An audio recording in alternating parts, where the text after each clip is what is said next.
La historia de Kuma, el rey tirano, no era más que propaganda del gobierno mundial, justo como lo habíamos imaginado. Los hilos del destino obligaron a Kuma a salir de Sorbet, un viaje a islas muy familiares en busca de una sola respuesta: la cura para la enfermedad de Bonnie. Pero lamentablemente todo desencadenaría en la más triste manipulación de los deseos de dos hombres que solo buscaban el amanecer del mundo. Estamos muy cerca del capítulo en que finalmente Kuma y Bonnie verán por primera vez la luz de la esperanza, la luz del dios del sol, Nika. Con la continuación directa del capítulo anterior, vemos cómo Kuma no podía contener su furia, las casas de los aldeanos completamente en llamas, pero él dispuesto a salvar hasta la última alma, mientras que la gente le pedía que no se arriesgase tanto, que ya había hecho demasiado, que a estas alturas ya no se podía salvar a nadie más, que si continuaba así, iba a terminar él mismo entre los muertos, que por favor se detuviese. Y así, mientras que veíamos esta escena desgarradora, pasábamos a escuchar al rey Bekori decir que esta idea de quemar partes de la ciudad la había aprendido de un cierto país lejano del East Blue, el reino de Goa. Nosotros mismos lo vimos en el flashback de Luffy, que Bekori había escuchado que los nobles de Goa se habían ganado el favor de los dragones celestiales quemando toda la basura humana, a todos los pobres de las afueras de la ciudad, dejándola impecable, erradicando literalmente la pobreza de una vez por todas, que él aceptaba que tomar este tipo de decisiones diabólicas era una cosa difícil, pero que vamos, alguien tenía que hacer el trabajo sucio, que según él era la única manera de asegurar el futuro próspero de un reino. Pero justo mientras Bekori se lanzaba su patético monólogo, los guardias reales le avisaban que incluso alguna gente de la capital se estaban oponiendo a estas decisiones, llamándolo asesino, que los ciudadanos no habían aceptado estas medidas, que dejaran de incendiar las aldeas del sur. A lo que el rey Bekori, con una cara perturbadora, les respondía a sus guardias que los que estaban reclamando les hacía falta ver el bien común, que les hacía falta visión, ordenándoles que mataran a 4 o 5 de los protestantes para que el resto aprendieran la lección. Así, viendo cómo los soldados disparaban desde los muros del castillo mientras les gritaban a todos los que estaban presentes que aquel que estuviera en desacuerdo con las decisiones del rey diera un paso hacia adelante. Y de entre los escombros, la figura de Kuma emergía para hacerle frente al rey Bekori. Los guardias horrorizados le gritaban que se detuviese si no quería ser ejecutado allí mismo. Pero Kuma, Kuma, con su mirada intimidante, apretando los dientes de la furia, tenía otros planes. Al mismo tiempo, desde la iglesia del sur, los aldeanos seguían atendiendo a los heridos de fuego que Kuma había rescatado, mientras que Bonnie, parada justo al lado de la puerta, miraba hacia la ciudad, preguntándose que si en verdad todo iba a estar bien, que nunca había visto a su padre estar tan al límite. Pero volviendo a la acción, escuchábamos finalmente al debilucho rey Bekori amenazado gritarle a Kuma que no se atreviera, que si acaso no sabía que los que osaban oponerse a su rey sufrían consecuencias muy graves, y así, casi llorando de terror, continuaba gritándole que se detuviese allí mismo, llamándolo sacerdote muerto de hambre. Ursus Shock, en un último golpe, Kuma había finalmente destronado al rey Bekori, regresando la paz a la isla. Ese día, continuaba contándonos el narrador, pasaría a la historia como la revolución de un solo hombre en el reino Sorbet. Así cambiamos de frente para escuchar ahora una conversación desde dentro del castillo de Pangea en Marilloa, en donde un marín le estaba dando la noticia a Saturno de que todo parecía indicar que Sorbet tenía un nuevo rey. Saturno, sorprendido, le preguntaba que quién demonios fue el responsable de esto, pero Cortázar Cortamos esta escena para volver a Sorbet, en donde el narrador continuaba contándonos entre los gritos y porras de todos los aldeanos que ya estaban reconstruyendo la ciudad, que ellos no iban a aceptar un no por respuesta, que por eso finalmente Kuma había aceptado convertirse en su nuevo rey, un rey que vivía en la misma vieja iglesia abandonada del sur, ayudando a los mismos aldeanos a aliviar sus penas, aldeanos que lo llamaban rey mientras que Kuma les pedía que dejaran de jugar, que él no era más que un adorno, que era el viejo Bulldog quien realmente estaba gobernando la isla, para ver cómo uno de los aldeanos nos explicaba que Bulldog era el antiguo rey de Sorbet y que todos lo recordaban, pues no era un mal gobernante, que sí eran pobres, pero que al menos tenían el corazón contento, aunque claro que hubiesen estado mejor con la cartera llena. Pero así de repente vemos como una mujer entraba corriendo a la iglesia, interrumpiéndolos a todos, los viejos preguntándole a Kuma que por cierto quién era esa muchacha tan guapa que estaba corriendo dando vueltas por allí. Otros decían que se parecía demasiado a Ginny. ¿Qué? A Ginny, contestaba Kuma sorprendido, mientras que la mujer continuaba corriendo gritando que tenía que mejorar su condición física y dirigiéndose a Kuma y a los demás, preguntándoles que por qué la veían así, que después de todo ya les había dicho que ella quería navegar y explorar el horizonte con su papá para cuando cumpliera 10 años. ¿Con tu papá?, le preguntaban todos con la boca abierta, mientras que Bonnie, claro que es Bonnie, viéndose en el espejo les decía con toda naturalidad que por eso estaba corriendo, para mejorar sus pulmones. ¿Qué? Gritaban todos en la iglesia, sorprendidísimos de que la mujer en realidad fuese Bonnie, preguntándole que qué le había pasado, que si se había comido una fruta del diablo o algo por el estilo, que a qué horas. Esta es una cosa que vamos a tener que hablar en el análisis de esta semana. Bonnie del espanto volviendo a su forma niña, mientras que Kuma caía de espaldas vencido por el impacto de prácticamente haber vuelto a ver a Ginny frente a sus ojos. Así vemos como misteriosamente uno de los ancianos del pueblo sostenía nada más y nada menos que la mismísima enciclopedia de las frutas del diablo, dando con el nombre de la posible fruta que teorizaban Bonnie pudo haber comido, la Toshi Toshi, que si era cierto, entonces ¿de dónde la había conseguido? A lo que otro le respondía que ni idea, pero que ahora la niña estaba exclamando cosas raras, mientras veíamos a Bonnie pujar con todas sus fuerzas repitiendo: ahora mi forma abuelita, a lo que Kuma le pedía que por favor se detuviese, que no sabía si su cuerpo podía soportarlo. Pero de nuevo, transportándonos a las afueras de la iglesia, escuchábamos cómo los aldeanos le decían a Kuma que el antiguo rey Bulldog había solicitado una audiencia con él. Caras sorprendidas, pues el futuro tripulante de Bonnie sostenía a una anciana familiar diciéndole que después de todo sí lo había logrado, que mirara esas arrugas, que Bonnie había logrado convertirse en una anciana. ¿Qué?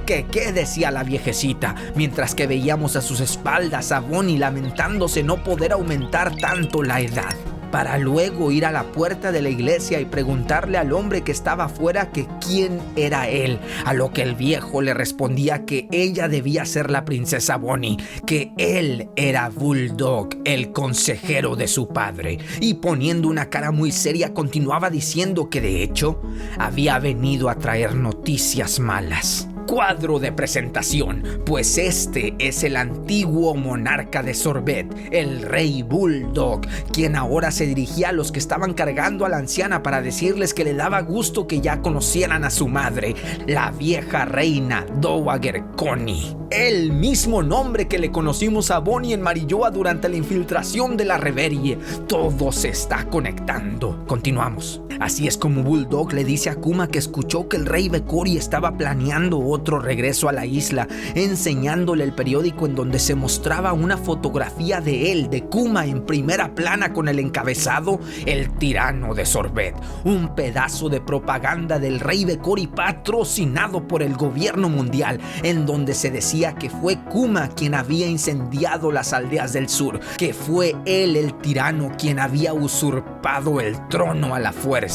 Los aldeanos que también estaban leyendo la noticia indignados se preguntaban que cómo se atrevía a decir eso, que seguramente ese bastardo rey estaba ahora mismo burlándose en algún paraíso del gobierno. Así es, le respondía Bulldog, conjeturando que eso demostraba que Vekori sí que estaba siendo respaldado por el gobierno mundial y que estaba seguro que iba a volver a mover sus piezas para recuperar a Sorbet, que de hecho ya había recibido reportes de que una armada de barcos de la marina estaban a las afueras de la isla. Kuma sin palabras reaccionaba a lo que estaba escuchando, al mismo tiempo que los ancianos temerosos decían que no querían volver a ver a Vekori otra vez, que estaban seguros que si ese monstruo regresaba, los iba a matar a todos. Kuma les respondía que él también sentía lo mismo, que no tenía ninguna intención de dejar que Vekori volviera a pisar Sorbet, y sentado en la mesa con los demás, les decía que si Vekori atacaba nuevamente, él los iba a defender a como diera lugar,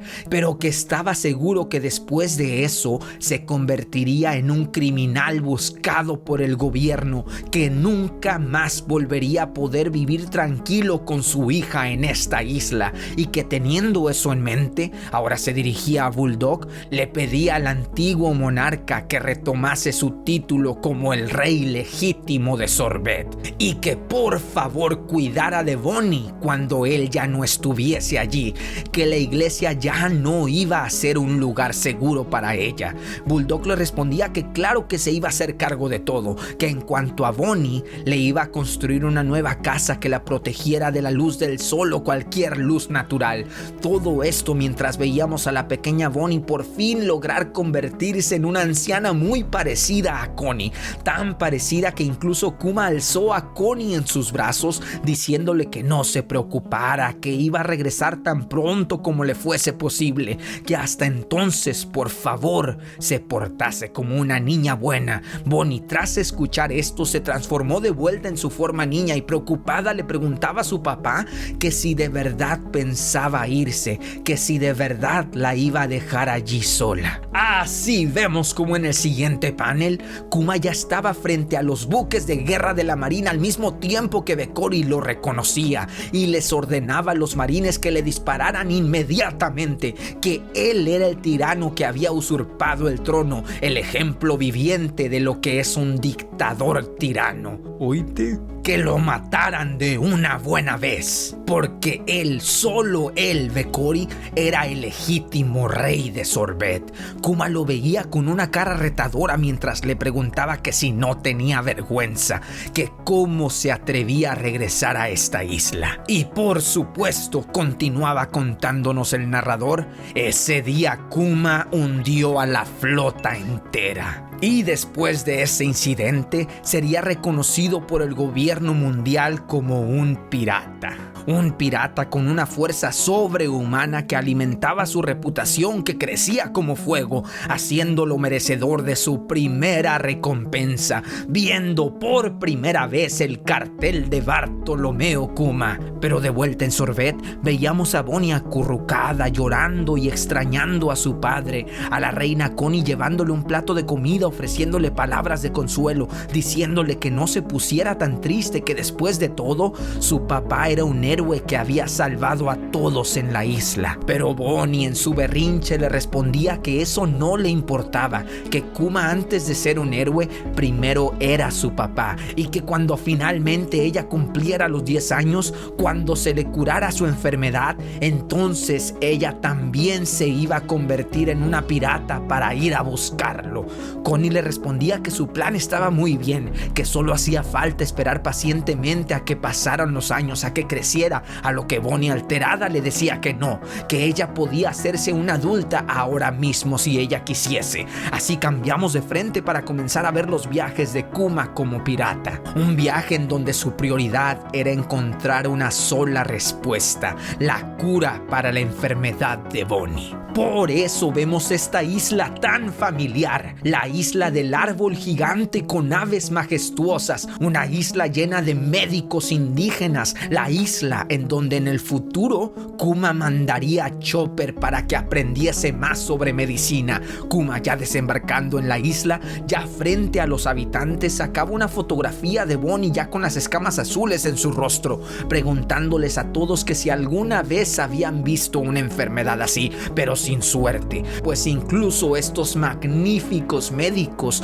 no tenían ni idea de lo que era, compadeciendo a la niña por siquiera poder estar frente a la presencia del sol, que era una condición muy triste. Kuma así viajó y viajó buscando la respuesta en todos lados. En el castillo de Mihawk, en donde mandaría a Perona y a Zoro en el futuro. Ya de vuelta en el mar tenía que lidiar con cazarrecompensas que constantemente trataban de capturarlo para de nuevo ir a otra isla. Ahora a la isla Karakuri, el lugar en donde nació el Dr. Vegapunk. Pero Kuma no sabía, estando justo frente a su antiguo laboratorio, preguntándole a los aldeanos que si habían visto una enfermedad como esta, pero otra vez sin respuesta. Lo mismo en el puente de Tequila Wolf, donde mandaría a Robin y nada. Lo mismo en las islas del cielo de Wateria, en donde mandaría a Nami, pero ni los doctores ancianos tenían la respuesta. Yendo incluso hasta lugares con medicinas naturales como el archipiélago Boyne, en donde mandó a Usopp, pero de nuevo nada. Pensando siempre en las mismas palabras que ese día de hace años le había dicho el doctor en su isla, que a Bonnie le quedaban solo 5 años de vida, que de hecho sería un milagro si llegase a su 10º cumpleaños. Y así, en uno de sus viajes haría una parada con el mismísimo ejército revolucionario, en donde una joven Belo Betty, el gigante Morley y Gambo de la Armada del Sur lo recibían con los brazos abiertos, en donde se sentaría junto con Dragon a compartir sake y a platicarse todas las noticias de lo que había pasado estos últimos años. Dragon compartiéndole que Ivankov e Inazuma habían sido capturados y enviados a Impel Down, pero que cómo estaba él, que había escuchado por allí que ahora tenía muchos nombres: rey, pirata, tirano. Kuma, con la cara triste, con una voz depresiva, le respondía que después de todo la gente cambiaba. Belo Betty, sentada sobre sus hombros, le decía que no se preocupase, que si acaso pensaba que ellos, los revolucionarios, le iban a hacer caso a la propaganda del gobierno, que de ninguna manera se tomarían esos artículos del periódico en serio, pero que por cierto, ahora que ya estaban platicando con él, que qué le parecía la idea de que ella pudiese convertirse en la nueva capitana del Este, que la razón por la que le pedía el permiso era porque Dragon no dejaba a nadie reclamar ese título que le pertenecía a Ginny sin la bendición de Kuma, a lo que Kuma le respondía ya con una personalidad muy diferente a la que conocíamos, que él no veía por qué no. Otra mujer con la boca suelta queriendo liderar las fuerzas del Este, que estaba bien. Dragon le comentaba que Sabo y Koala también querían verlo, que los jóvenes revolucionarios se iban haciendo cada vez más fuertes y querían que viera su progreso, pero Kuma, cambiando de tema, le decía que mientras viajaba por el mundo y veía distintos países, se preguntaba una y otra vez que qué haría Dragon en una situación así, que honestamente le encantaría poder regresar al ejército revolucionario, pero que por ahora... Dragon lo interrumpía entonces para decirle que de hecho quería platicar con él sobre Bonnie, que si había escuchado el nombre de un científico llamado Vegapunk, que el otro día dentro del gobierno había habido un accidente y que ese científico se iba a tener que cambiar de laboratorio. Están hablando de Punkasar, por supuesto, que bajo circunstancias normales era muy difícil poder tener contacto con un hombre como Vegapunk, pero que estaba seguro que bajo todo este caos el gobierno habría disminuido la seguridad en torno al doctor. Y ese fue el pedazo de información que le hacía falta a Kuma, subiéndose de nuevo a su barco con la esperanza restaurada, agradeciéndole a Dragon por este detalle, que sinceramente estaba muy cerca de darse por vencido, que esperaba que no se hayan tomado a pecho su actitud mala, pues estaba demasiado triste, que de hecho el día que pueda curar la enfermedad de Bonnie sin dudas estará listo para pelear nuevamente al lado del ejército revolucionario. A lo que Dragón le respondía con una mano golpeándose el pecho: amigo, no te preocupes, ve a donde los vientos del destino te lleven. Ese mero es Monkey D. Dragon. Para los que se anden quejando de que Dragon hizo nada para ayudar a Ginny, que no le importó Bonnie, que se quedó de brazos cruzados cuando metieron a Ivankov a la cárcel, no, este es el verdadero Dragon. Para todo hay un plan. De hecho, Ivankov seguro se dejó capturar a propósito o algo por el estilo para actuar como espía dentro de Impel Down, una cosa que ya sabemos, pues que no fueron ellos, con ayuda de Morley el gigante, quienes crearon el nivel 5.5 en Impel Down. Hablemos más de la verdadera cara de Dragon en el análisis de esta semana. Así, después de varios meses de viaje, de repente vemos a Kuma regresar a Sorbet, viendo cómo Bonnie seguía entrenando su fuerza y su resistencia para convertirse en una gran pirata, peleando a puño limpio con un aldeano que juraba todo herido que le había dejado ganar.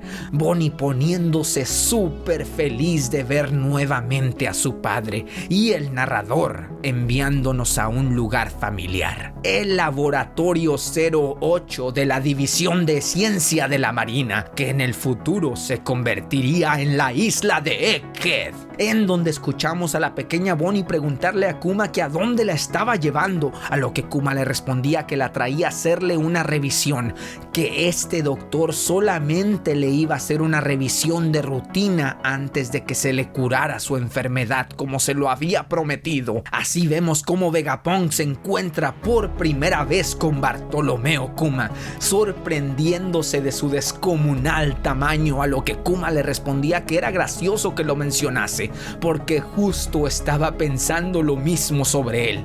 Bonnie, saliendo del barril en donde se encontraba protegida de la luz, también se asombraba por la exorbitante cabeza del científico que estaba frente a ella, que se le veía muy espeluznante. Pero Vegapunk, maravillado con el cuerpo de Kuma, continuaba diciéndole que su físico era extraordinario, que por favor tenía que permitirle estudiar sus músculos, todo en el nombre de la ciencia, por supuesto. Que si esa que estaba allí era la niña enferma de la que le había hablado, que parecía una mocosa mal educada, pero que no le importaba. Un poco de vulgaridad no le iba a hacer daño a nadie. Para pasar a ver a las afueras del laboratorio mientras escuchábamos el diagnóstico del doctor Vegapunk, reconociendo inmediatamente la fuente de la enfermedad de Bonnie: las escamas azules, elogiando a Kuma por haber contenido la expansión de la enfermedad, diciéndole lo que Kuma soñaba con escuchar: que él podía curarla. Kuma pegando el grito en el cielo: ¿de verdad puedes curar a Bonnie? Viendo cómo afuera de la sala Bonnie había robado el hacha de Sentomaru, que actuaba como niñera, mientras que seguíamos escuchando la voz de Vegapunk diciendo que sí, y que lo iba a hacer usando un método que nunca antes se había usado en el ámbito médico, que para ser más precisos iba a utilizar un trasplante de células madres, que era emocionante con la cantidad de esfuerzo y dinero que iba a usar en este procedimiento. Bien se podría decir que sería como construir un androide. Kuma, confundido, le preguntaba que si iba a convertir a Bonnie en un robot, a lo que Vegapunk le respondía que no, que solo estaba comparando precios. Y mientras en sus manos veía el historial de Kuma, ahora el sorprendido era Vegapunk. Saltándole los ojos, le preguntaba a Kuma que si en realidad él era un bucanir, que si estaba consciente de que él trabajaba para el gobierno mundial. Kuma le respondía que no se preocupase, que él confiaba en Dragon y que si Dragon lo había recomendado, entonces no había problema. Pero que ya que estaban hablando de eso, le preguntaba al doctor por qué la sangre de los bucanir es tan especial.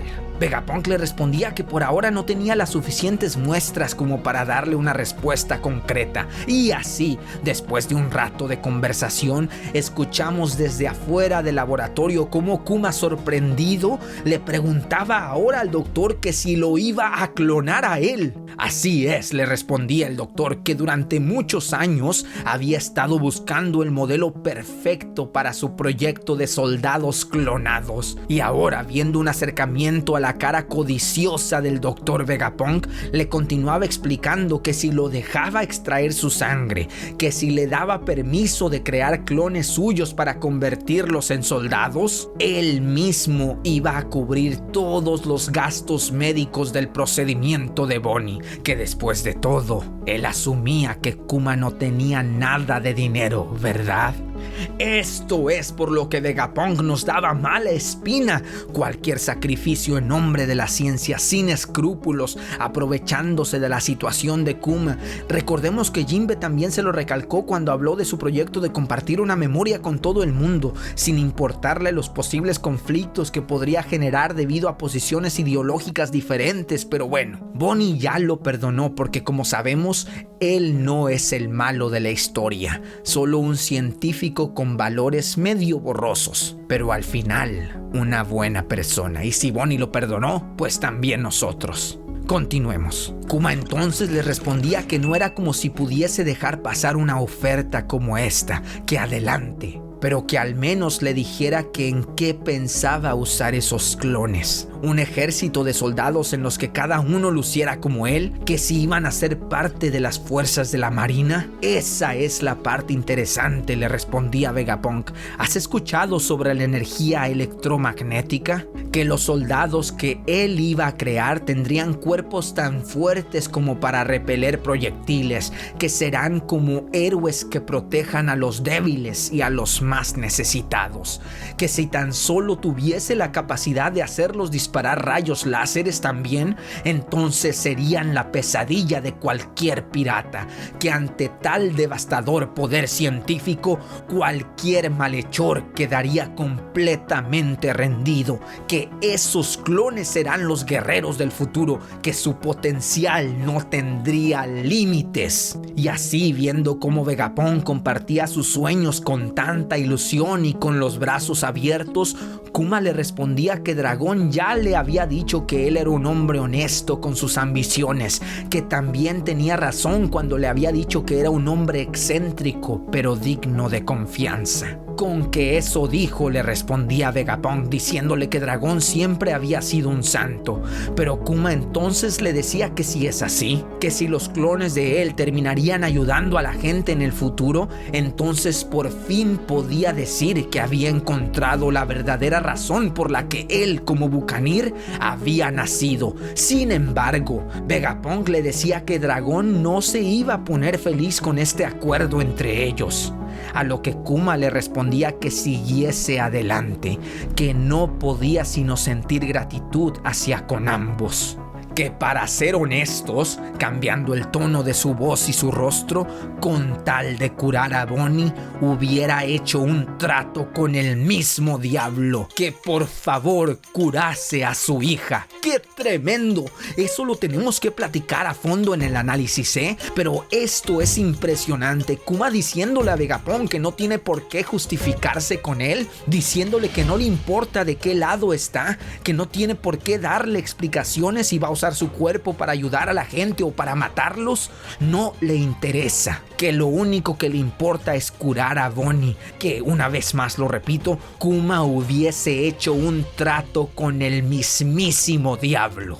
Así vemos como Vegapunk le respondía que de verdad Kuma era un santo, para ahora sí pasar a ver el infierno en la cima del mundo, en las tierras santas de Marilloa, en donde vemos a Saturno escuchar por Denden Mushi, diciendo que no, que los soldados clones tienen que ser tratados como armas letales, que el valor de un arma no se mide en cuántas personas puede salvar, sino a cuántas puede matar. Que Vegapunk es un imbécil por no aprovechar al máximo esta situación. Y aquí tenemos al verdadero diablo. Pero que no importaba, continuaba Saturno, que él tenía sus propias ideas sobre este asunto, que él se iba a encargar de... Sí, señor, le respondía la voz del teléfono. Sus deseos son órdenes. Para volver a lo que en el futuro sería la isla de Egghead, en donde veíamos a Kuma sonreír una vez más, pidiéndole a Vegapunk que no fuese exagerado, que él no era ningún santo, que simplemente era un pacifista soñador. Y escuchando por primera vez la risa de Vegapunk, un pacifista, diciéndole a Kuma que le gustaba cómo sonaba esa palabra, que por qué no le llamaba su plan el proyecto pacifista. Los hombres que solo querían la paz. Fin del capítulo 1099 de One Piece. Nos vemos en el análisis de esta semana. Todo con medida. Si te gustaron los coloreados de este capítulo, vayan a apoyar a los artistas en sus redes sociales. Un gracias es lo menos que podemos hacer para con todos estos nakamas.